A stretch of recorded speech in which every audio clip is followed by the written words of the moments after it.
Learn to be super successful. Subscribe to my channel, Meathead. Yeah, you can go to states that don't require doctor's ownership and use this structure. You just have to have this structure where it requires doctor ownership. Because there's places you don't have to have doctor ownership. Is copious or is involved is this. But so he's alluding, I believe, well, if I do it this way and it's, i.e. the hardest environment, then I can use the hardest environment anywhere. Right? Yeah. Okay. And what I would do is I wouldn't start with the hardest, you know. I want the girl, the fourth best looking girl on the bar, because I don't have time to, and there's 46 guys hustling the first three, you know, and I've been very, very successful, by any, no matter what benchmarks you use. And so, and then over time, just like the 1 million, 1.5 million, even though it sounds chicken shit, it works. And you've seen countless examples that it works.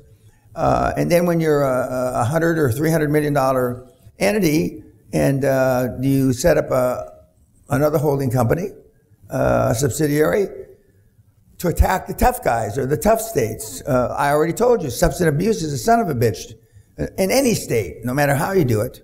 But it's getting your first deal done. Even though I tease the kid about his first deal, it's a first deal. I don't give a shit. It's a first deal. The rest is history. Even though I started with government contracts, I've never, well, I won't say I never, I rarely have done government contracts since that first year. I have owned companies that did government contracts, that we did supply various things to various government entities. But it's not my bread and butter. That in the beginning, it was my bread and butter. But see, I saw that as not being difficult, whereas the industry found it difficult because of all the paperwork. Now, it's online.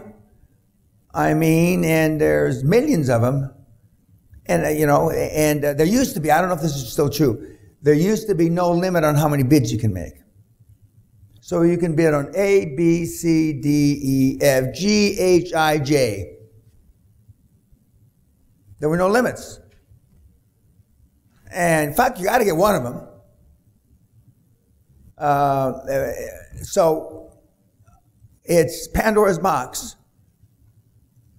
But and as I pointed out to you, very few kids have gone down that road, even though I've given you 4 or 5 examples where they made a lot of money. Because it's this kind of thing, not on steroids because it's not, but I mean, there's government compliance and there's the government changes its mind and serendipity, and this can happen and that can happen. And you really don't have any recourse unless you're willing to file a suit against the federal government, and then you're pissing in the wind. I mean, or file a suit against the British government, you're pissing in the wind. I mean, even though there is a rule of law, even though there is real recourse, unless you're IBM suing the federal government, you're crazy. I mean, you're wasting your time for all the obvious reasons. And those suits rarely are lost by the government. But this is too tough in my judgment for a first deal, and there's a lot easier deals. There are a lot easier deals. And that's why I steer, not everybody, but almost everybody, to assisted living. The bottom third of assisted living is the most consistent that you can find. It just is. It just is. There's no comparison.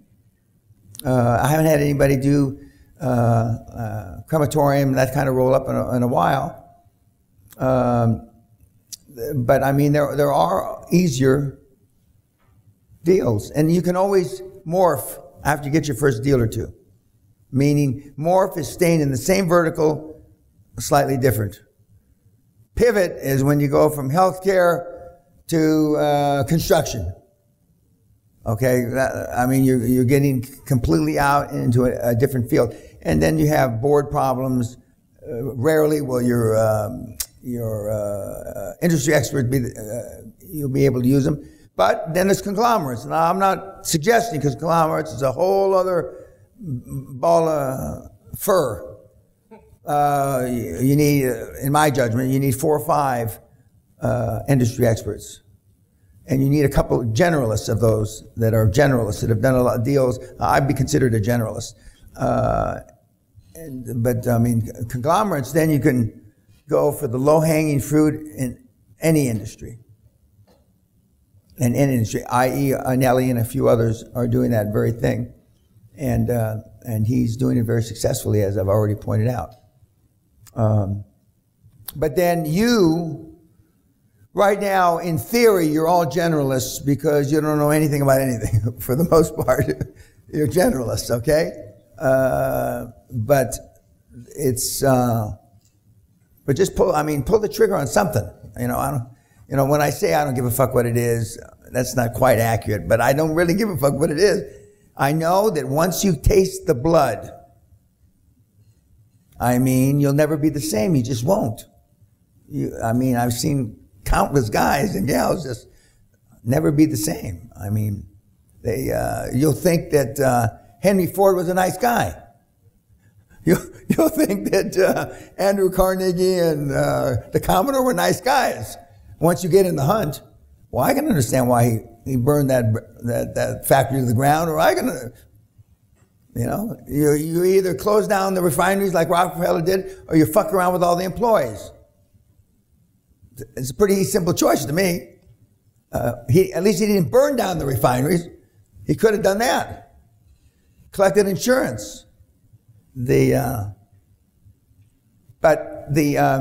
other questions for Ed?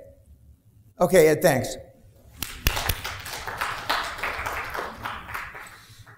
Okay, we're not going to do any more cases. I know you're thrilled today. Any other questions? Goodbye, YouTube.